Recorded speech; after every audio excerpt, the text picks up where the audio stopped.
ஸ்ரீமத் வால்மீகி ராமாயணம் அயோத்தியா காண்டம் chapter 107. இப்படி பரதனால் புகழப்பட்ட ராமன் குழந்தை ராஜசிரேஷ்டரான தசரதருக்கும் கைகேயிக்கும் புத்திரனான நீ இப்படி சொல்றது ரொம்ப சரிதான். நமது பிதா கைகேயி இடத்துல ரொம்ப ஆசை வச்சு இந்த விதமான அநியாயத்தை பண்ணினார் அப்படின்னு சொல்லிட்டு அவரை நீ நிந்திக்கிறது கொஞ்சமும் சரியில்லை. இந்த விஷயத்துல அவர் புத்தி பிசகி போய் எதையும் பண்ணல. முன்ன நமது பிதா உன் தாயான கைகேய கல்யாணம் பண்ணிக்கும் போது கேகய ராஜாவிடத்துல உமது பெண்ணுக்கு புத்திரன் பிறந்தால் அவனுக்கே என் ராஜ்யத்தை கொடுக்கிறேன் அப்படின்னு சொல்லி பிரதிஜை பண்ணி இருந்தார். தேவதைகளுக்கும் அசுரர்களுக்கும் யுத்தம் நடந்த போது கைகேயி தனக்கு செஞ்ச பெரும் உபகாரத்துக்காக மகாராஜா அவகிட்ட ரொம்ப சந்தோஷப்பட்டு 2 வரங்களையும் கொடுத்தார்.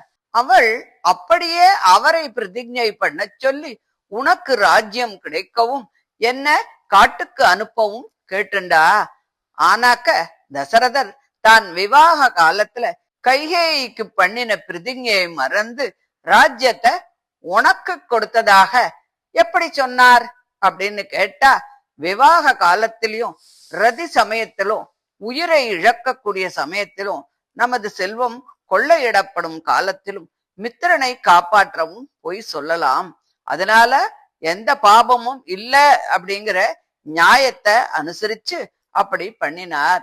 கேகய மகாராஜாவும் எங்கிட்ட வச்ச பிரீத்தியால உனக்குத்தான் ராஜ்யம் வேண்டும்னு தசரதரை ஞாபகப்படுத்தல. இந்த ரகசியத்தை சுமந்திரர் முதலியவர்கள் மூலமாக நான் தெரிஞ்சுட்டு இருக்கேன். அதனால அவளும் அதுக்கு சம்மதிச்சா. அந்த ஏற்பாட்டின்படி 14 வருஷம் வரையும் காட்டில் வசிக்கணும் அப்படின்னு அரசன் எனக்கு கட்டளையிட்டார். நானும் லக்ஷ்மணனும் சீதையும் மனுஷ சஞ்சாரம் இல்லாத இந்த வனத்துல பித்ருவாக்கிய பரிபாலனத்திற்காக வாழ்ந்துட்டு இருக்கோம். என்னை நீ தடுக்கிறதுல எந்த பிரயோஜனமும் இல்ல. நீயும் அப்படியே அயோத்திக்கு திரும்பி போய் அபிஷேகம் பண்ணிண்டு நம்ம அப்பா செஞ்ச பிரதிஜைய நிறைவேற்றணும்.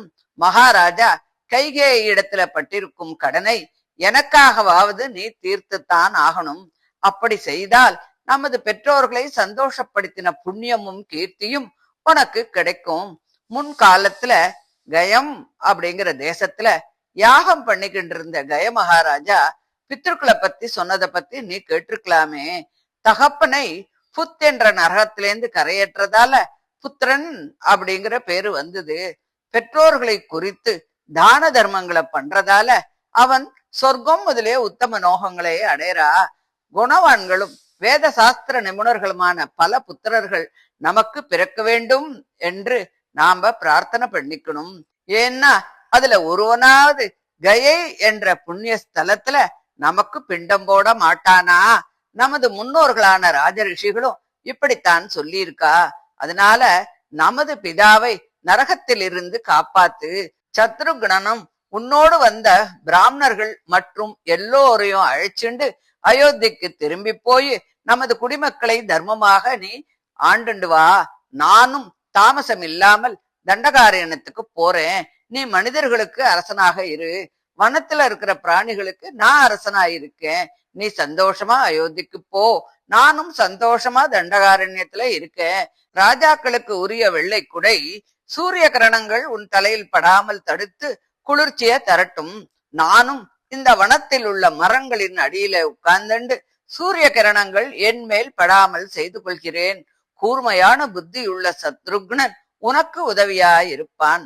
லக்ஷ்மணன் எனக்கு உதவியாயிருப்பான். இப்படி நாம 4 பேரும் நமது பிதாவை சத்தியம் தவறாதவராக செய்வோம். நீ அனாவசியமா வருத்தப்படாதே அப்படின்னு சொல்லி பரதனை சமாதானம் பண்ணினார் அப்படின்னு இந்த 107வது அத்தியாயத்தை முடிக்கிறார். இதை தொடர்ந்து அடுத்த ஆடியோல 108வது அத்தியாயத்தை பார்க்கலாம். தேங்க்யூ.